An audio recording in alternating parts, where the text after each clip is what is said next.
inspiring surf. For many, there's an allure to rugged coastlines. But there's a little-known hazard you need to know about. Sea caves.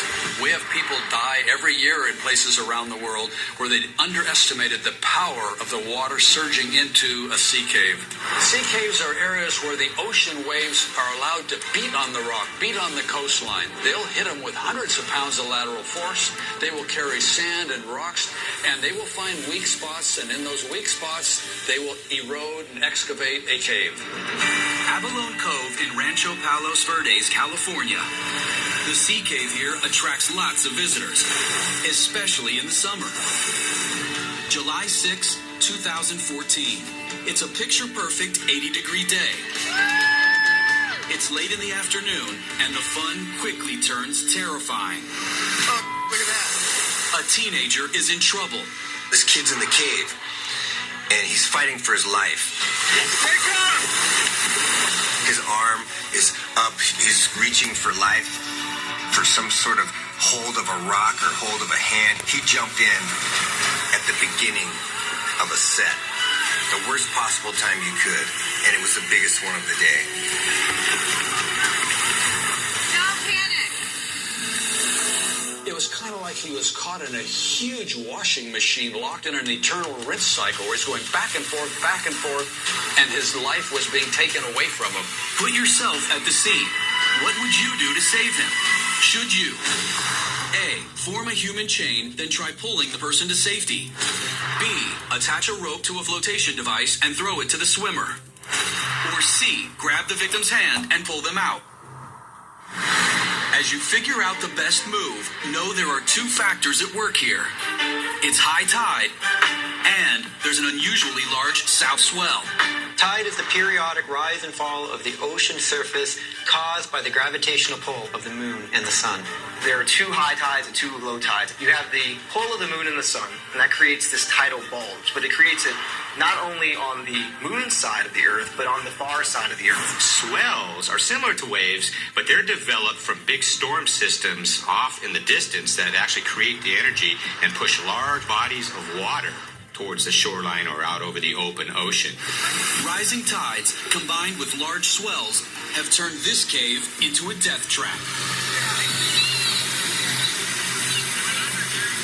What do you do in this situation? The safest option? B. Throw a flotation device to the victim. That's a great idea, because what you're doing is giving that person the opportunity to save themselves, and you're not increasing the amount of victims that are in the water.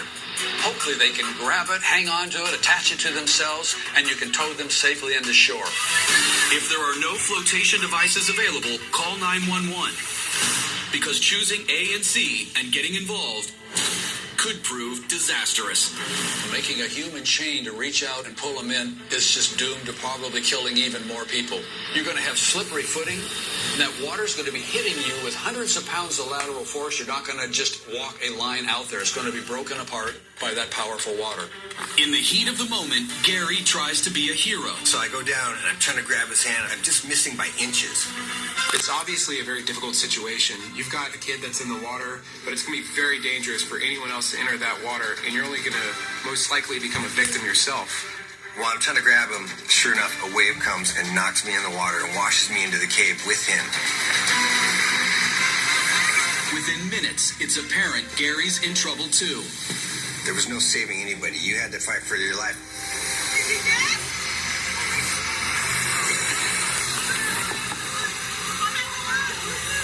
A third person jumps in, and now there are three people in peril. He's right there! He's near the rock! I knew that the tide was coming in. I might die, because if I walked back into this cave a few more times, with this tide coming up, there might not be a place to come up. Just as Gary accepts his grim fate, The waves finally start to die down, and I swim out past the waves, and I punch out past them because I knew from my experience of being in the ocean that that would be my best chance, and I make it. Gary fights his way to shore. As for the teen, He's right there! Right there! his friend Rob jumps in.